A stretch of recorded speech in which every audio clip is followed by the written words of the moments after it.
Delhi airport पर बहुत बड़ा हादसा हुआ है। पहली ही बारिश को नहीं सहन कर पाया टर्मिनल वन की छत का एक बड़ा हिस्सा गिर गया। पिलर नीचे खड़ी हुई गाड़ियों पर आकर गिर गए, जिसके चलते एक शख्स की मौत हो गई, 7 लोग जख्मी हो गए हैं। 11 मार्च 2024 ये वो तारीख थी जब इसका उद्घाटन हुआ। 11 मार्च यानी कि चुनावों से ठीक पहले, अब से 3 महीने और ठीक 3 महीने के बाद यानी कि 28 जून आज सुबह बारिश हुई दिल्ली में पहली, और उस बारिश में छत गिर गई है जिसमें एक शख्स की जान चली गई है। ये मौत का आंकड़ा बढ़ भी सकता था। एक तो दिल्ली में मूसलाधार बारिश हो रही थी, इस वजह से जो लोग हैं, जो यात्री थे, वो पहुंचे नहीं हो सकता कि बड़ी संख्या में, या उस समय वहां पर खड़े नहीं थे। गाड़ियां वहां पर जरूर थी और उन गाड़ियों में लोग बैठे हुए थे। नागरिक उड्डयन मंत्री भी मौके पर पहुंचकर स्थिति का जायजा लेने के लिए पहुंचे। 3 महीने पहले ही इंदिरा गांधी एयरपोर्ट का टर्मिनल 1 का उद्घाटन हुआ। अब विपक्ष ने चुनावी आचार संहिता से बचने के लिए आनंद फानन में इसके उद्घाटन का आरोप लगाया है। नागरिक उड्डयन मंत्री राम मोहन नायडू इस हालात का इसके अब जो है निरीक्षण करने के लिए पहुंचे हैं, लेकिन सवाल ही सवाल हैं, क्योंकि ऐसी कोई बारिश नहीं थी कि जिसमें इतना बड़ा स्ट्रक्चर गिर जाए। तो यानी कि कहीं ना कहीं गुणवत्ता का क्या ध्यान नहीं रखा गया, निर्माण कार्य में कहीं ना कहीं गुणवत्ता में बड़ी चूक हुई, इसमें कोई दुराई नहीं, वो नजर आ रहा है। वरना इतना बड़ा स्ट्रक्चर, लोहे के बड़े बड़े पिलर, इसमें करोड़ों रुपए किए गए हैं खर्च। आपने इतना पैसा खर्च किया और उसके बाद वो एक बारिश में गिर जाता है, ये इस घटना सामान्य नहीं है। 7 लोग अभी जख्मी बताए जा रहे हैं, एक शख्स की मौत हो गई है। सवाल ये है कि इस एक मौत का जिम्मेदार कौन है। इससे ज्यादा चिंताजनक बात यह है कि यह आंकड़ा बढ़ सकता था। वो तो गनीमत रही कि उस समय वहां पर कोई था नहीं। पूरी की पूरी छत का गिर जाना। विपक्ष का आरोप है कि जल्दबाजी में इसका उद्घाटन किया गया।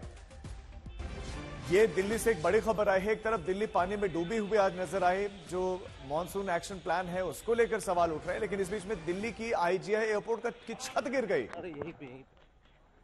ये तस्वीरें आप देखिए, निरीक्षण करते हुए नजर आ रहे हैं राम मोहन नायडू, जो कि नागरिक उड्डयन मंत्री।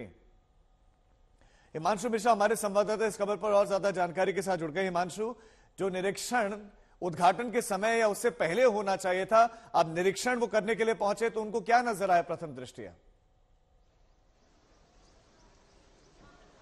देखिए, ये जो पूरा हिस्सा है, ये जो सामने का आप हिस्सा देख रहे हैं, ये इसमें 3 गेट, जो 5 एंट्री गेट हैं डिपार्चर पे अगर आप पहुंचते हैं, तो उसमें से 3 का जो हिस्सा है वो गिरा है। और इसमें कुछ हिस्से ऐसे भी हैं जो पुराने कंस्ट्रक्शन है, और कुछ साइड का जो हिस्सा है वो नया कंस्ट्रक्शन है। फिलहाल जो हमने जब अथॉरिटीज से बात की, तो उनका ये कहना था कि उनकी जो फर्स्ट प्रायोरिटी है वो ये है कि पहले ये देखना कि कुल कितने लोग इस मलबे के नीचे दबे, फिर उनको समय रहते निकालना, हॉस्पिटल पहुंचाना।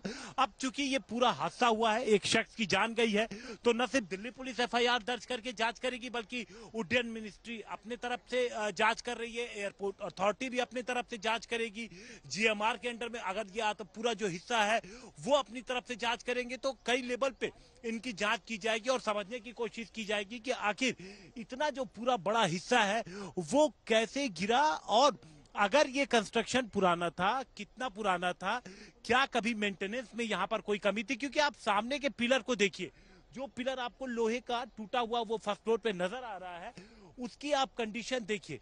तो ये जाहिर बात है, जब यहाँ पर टीम्स पहुंचेंगी, इन्वेस्टिगेशन की जाएगी, तब असल वजह निकल करके सामने आएगी राजीव, की आखिर ये जो कोलैप्स हुआ क्यों हुआ, क्या वजह थी इसकी, ये इन्वेस्टिगेशन की बात है। लेकिन फिलहाल अगर मैं एयरपोर्ट से आपको अपडेट बताऊं, तो अथॉरिटीज के मुताबिक कुल 8 लोग इस हादसे में घायल हुए थे, इस पूरे मलबे की चपेट में आए थे, जिनमें से एक की मौत हो गई है। दिल्ली जो एयरपोर्ट की जो पुलिस है उसके मुताबिक बाकी जो घायल हैं उनकी कंडीशन स्टेबल है, और एक शख्स की मौत हुई है, ये कंफर्म किया गया है। तो और अब जो ये पूरा मलबा है, इन्वेस्टिगेशन आप बता रहे कि चल रहा है, लेकिन हिमांशु एक बात बताएं कि ऑपोजिशन कहने लगा है कि आचार संहिता लागू होने से पहले इसका आनंद फानन में उद्घाटन कर दिया गया। तो क्या जो स्ट्रक्चर गिरा है, क्या ये भी उसका पार्ट था, ये पहले से बना हुआ था?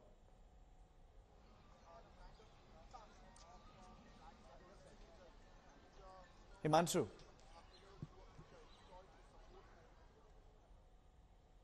लगता है उन तक आवाज नहीं पहुंच रही है, लेकिन ये टर्मिनल 1 की तस्वीरें दिखा रहे हैं हम आपको। अभी वहां पर नागरिक उड्डयन मंत्री पहुंच गए हैं। अब आप ठीक मेरे पीछे उन तस्वीरों को देख रहे हैं। ये गाड़ियां देखिए चकनाचूर वहां पर हो गए हैं। ये अभी इस समय वीआईपी वहां पर पहुंचे हैं, वीआईपी लेन में नेता देखने के लिए। 11 मार्च को इसका उद्घाटन होता है। और 28 जून को यानी कि लगभग 3 महीने में छत गिर जाती है। बहुत सारे सवाल जो है इसमें जो है उठ रहे हैं, खड़े हो रहे हैं, क्योंकि उद्घाटन हुआ और उद्घाटन के 3 महीने के बाद क्या स्थिति है, चकनाचूर पूरा का पूरा सिस्टम यहां पर नजर आता है कि गाड़ियों में बैठे हुए लोग जख्मी हो गए। पहले जख्मी होने वाले लोगों की संख्या 8 थी और उसमें से एक शख्स की मौत हो गई है। एक शख्स की मौत हो गई है। कितनी चिंता वाली बात है कि गाड़ियों में बैठे लोग, कोई सवारियों को ड्रॉप करने के लिए आया था, कोई सवारियों के लिए इंतजार कर रहा था, उनको नहीं मालूम था कि उनके साथ ये क्या हो जाएगा। एकाएक की छत उनके ऊपर गिर जाती है और उनकी जिंदगी इस समय संकट में है। लेकिन सवाल एक, इसका जिम्मेदार कौन है? दिल्ली एयरपोर्ट, आईजीआई एयरपोर्ट, इसमें अलग अलग टर्मिनल्स हैं और उन अलग अलग टर्मिनल में हजारों यात्री हर दिन ट्रैवल करते हैं। डोमेस्टिक फ्लाइट्स यहां से चलती हैं, विदेशों के लिए यहां से फ्लाइट्स जाते हैं। आपको वहां से हमारे संवाददाता हिमांशु मिश्रा की एक रिपोर्ट दिखाते हैं। इस वक्त हम लोग दिल्ली एयरपोर्ट के टर्मिनल 1 पर मौजूद हैं और टर्मिनल पर शुक्रवार की सुबह एक बड़ा हादसा हुआ। डिपार्चर की तरफ जो आप पूरा ऊपर आप तकरीबन 50 मीटर का स्ट्रेच देख रहे हैं, जो ये पूरा रूफ था, ये अचानक से धड़ाम से गिर पड़ा।